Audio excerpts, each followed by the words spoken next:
It's been pretty obvious for over 2 months that the mental health issues arising from the absurd and unnecessary global lockdown and social distancing policies will be unprecedented.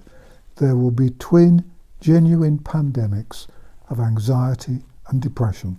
It's also been clear from the start that the medical profession will be quite incapable of dealing with the massive demand for help. The response of doctors will inevitably be to prescribe drugs such as tranquilizers, sedatives, hypnotics and antidepressants, which will do little or nothing to help the patients for whom they're prescribed, but which will, I fear, produce a mass of dangerous side effects, including addiction and an increased risk of suicide. So far, so bad, but it gets worse. I've been studying the effect of stress on human beings for nearly 50 years. My book, Stress Control, now long out of print, was published in 1978 and was the first mass-market book to introduce the concept of stress as a factor in mental and physical health. At the time, it was considered heretical and controversial to regard stress as having any influence at all, and one professor of medicine called for me to be struck off the medical register for daring to suggest that stress might have an effect on blood pressure. As the days and weeks of this manufactured fake crisis have passed by, I've become increasingly convinced that what's happening is not a result of a combination of misjudgment, misfortune and incompetence, but a result of manipulation and oppression, and the stress produced has reached unprecedented levels. I didn't come to this conclusion lightly. Whenever things go badly wrong, it's always more likely to be a result of incompetence than of a conspiracy in high places. But the evidence in favour of a conspiracy is now irresistible. Right from the start, it's been clear that the coronavirus was not a new plague. Back in March of 2020, the UK's public health bodies concluded that the coronavirus was not a, open quotes, high-consequence infectious disease, close quotes. And yet, just days after this reassurance, the UK government introduced the most tyrannical bill ever passed by a British Parliament.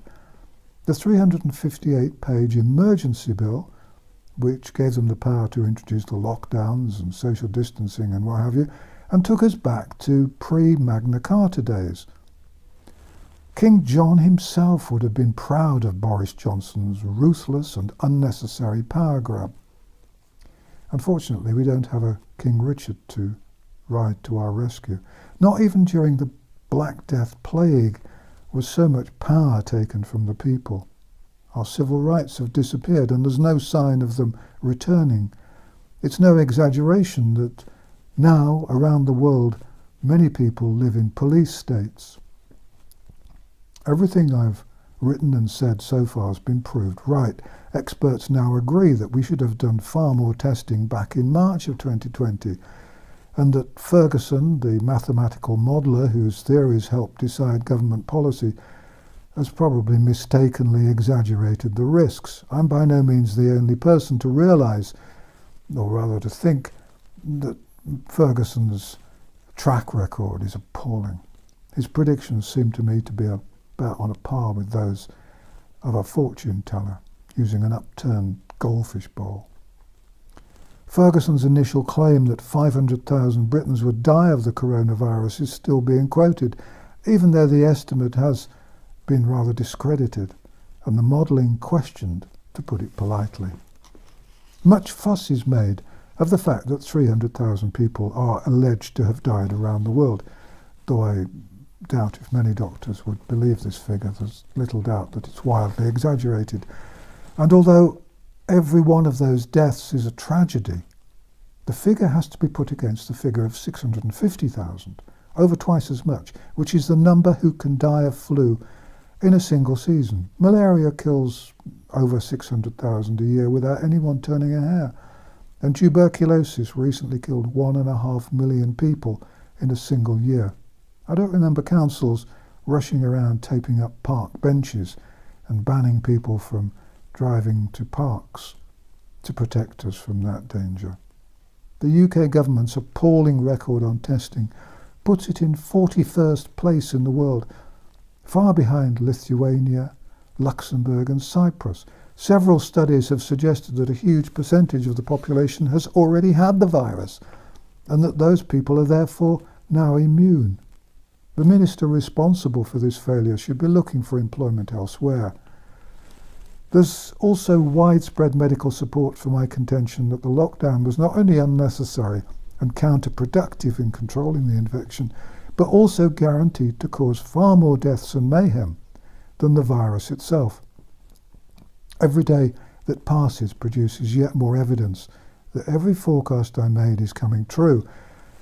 Sadly and rather worryingly, such views are, however, frequently suppressed or mocked in the mainstream media and regarded as being some sort of conspiracy theory. YouTube banned 3 videos of mine, which as far as I can see broke none of its guidelines, though to be fair they did put one of the videos back up, the video in which I criticised YouTube for taking down the other 2 videos. I can only see 2 possible conclusions from all this. The first is that the politicians and the government's scientific medical advisors are all incredibly stupid and I'm brilliant. The second conclusion is that there's been a conspiracy to exaggerate the danger of the coronavirus in order to grab power and damage our rights and freedoms. I can't see any other explanations. Now, as much as I'd like to accept the first conclusion, I'm old enough and realistic enough to know that it's not very likely. The second conclusion is far more likely. And once we accept that there's a conspiracy, then all bets are off and we have to re-examine everything that's happening. And this takes us back to mental health and the coming twin pandemics of anxiety and depression, which are going to do infinitely more harm than a pesky virus, which has done provably less damage than some flu bugs.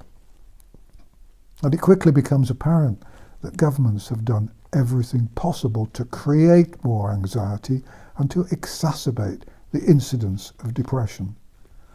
Everything the government in the UK has done, for example, has been designed to create loneliness and a sense of fear. The lockdowns and absurd social distancing policies were never necessary, but they're now destined to be part of our lives indefinitely. The threat that lockdowns will be introduced will be kept hovering over our heads, and we're told that social distancing policies must be maintained indefinitely in case this well-marketed brand of the flu reappears. When the lockdown rules were slightly relaxed in England on the 20th of May, a government minister told the world that a son could meet his elderly parents if he met his father in the morning and his mother in the afternoon, but not together. And the meeting should take place out of doors, and the participants should keep 6 feet apart. What the devil would they advise if the plague came back full-time? Incidentally, why must people keep 6 feet apart? In some countries, the required distance is 3 feet or 4.5 feet. If social distancing were based on pure science, then people would have to keep at least 24 feet apart, because that's the distance that a cough or a sneeze might send an infection. And so, all things considered, the fear will be maintained. The screw will be kept tightly turned. Millions are already so terrified that they hardly dare leave their homes. It's a bizarre new variation of cabin fever. Closing hospitals, GP surgeries, dental surgeries and so on has added a new fear. Those who are already ill are suffering agonies as they wait for treatment. Those who are not ill are terrified that help won't be available if they need it. Around the world, 28 million surgical operations have already been cancelled or postponed. That's 28 million real people and their families whose lives have been dangerously disrupted. Every week that the disruption lasts results in another 2.4 million cancellations. Why do those people not matter? The UK has built 10 brand new, huge and expensive hospitals for dealing with the coronavirus. Only 2 have ever been used. The NHS has 100,000 acute medical beds, Around 40,000 of those lie empty as I speak. The number of people visiting A&E departments has fallen by more than half because people are terrified to leave their homes, even if they need medical attention. You can see the effect of the social distancing policies if you walk down the street or enter one of the few shops allowed to open.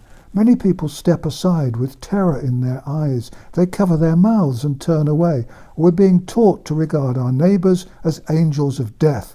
We're creating a world in which enjoyment will soon be just a memory. I read somewhere that the coronavirus crisis will result in people being kinder to one another. I've rarely read such nonsense. This fake crisis will lead to ever more suspicions, fears, distrust, resentment, and clinical anxiety. I've previously pointed out that school children, teenagers, and people in their 20s will probably suffer most. Cruel school and college distancing policies will inevitably lead to generations of young people suffering serious psychological problems. We're breeding lonely, frightened people. Many will become very seriously mentally ill, dangerously withdrawn and unhinged. And all the time, politicians and advisors around the world are creating ever more fear by exaggerating the risks, by withdrawing promises and regularly contradicting one another so that confusion is created. We're told that there'll be no summer holidays, though if we behave ourselves, there might be a bank holiday extra in the autumn. There'll be no sporting events, except those on television. And so we're denied the chances of brightening our lives with events to which we can look forward. No dinners, no celebrations, no big matches, no trips. In the unlikely event that hotels and restaurants survive the social distancing rules, visiting them will be about as much fun as root canal surgery. And just in case we allow ourselves a glimmer of hope for the future, we're quite accurately warned of massive tax rises to pay for all the chaos, shattered pensions, penury and joblessness lasting for decades. We're told that all this will be the result of the coronavirus. It won't. It'll be the result of the crisis created by governments unnecessarily. We're told that even if the virus goes away, it might return or mutate. There's much threatening, scary talk of the second wave. We're warned quite bizarrely, in my view, that we might be able to catch the disease more than once, and so no one will ever be safe. How's that for creating scares? Curiously, however, it's said that magic vaccines will be prepared which will provide protection. We won't get any immunity from the disease, but the vaccine based on the disease will give us immunity. I wish someone would explain that to me. I've been studying vaccines for 50 years and I haven't got the foggiest idea how that's going to work. We've been told that a vaccine will be available within months, though it usually takes years to create a vaccine. And then we're told there won't be a vaccine. Why are they doing all this? They couldn't possibly have been as incompetent as they appear to be, so there has to be a reason. And the reason is power. We now live in a police state. All around the world, people live in police states. We have no control over our lives. And power brings money. And it brings a menu of hidden agendas, population control, preservation of the oil supplies, replacing cash with plastic cards which can be regulated and controlled by people we can't see. And of course, as I predicted in my very first video back in the middle of March, demonizing and marginalizing the elderly. Thanks for watching an old man in a chair again. Apologies if I seem to get a bit angry. And thanks for all your support. This video has not been monetized. I've made no advertising or any sponsorship associated with this or any of my videos. You can find more truths about the coronavirus and all sorts of other significant matters on my website, which also has no advertising and no sponsorship. thank you very much again for all your encouragement and support, and thank you for watching.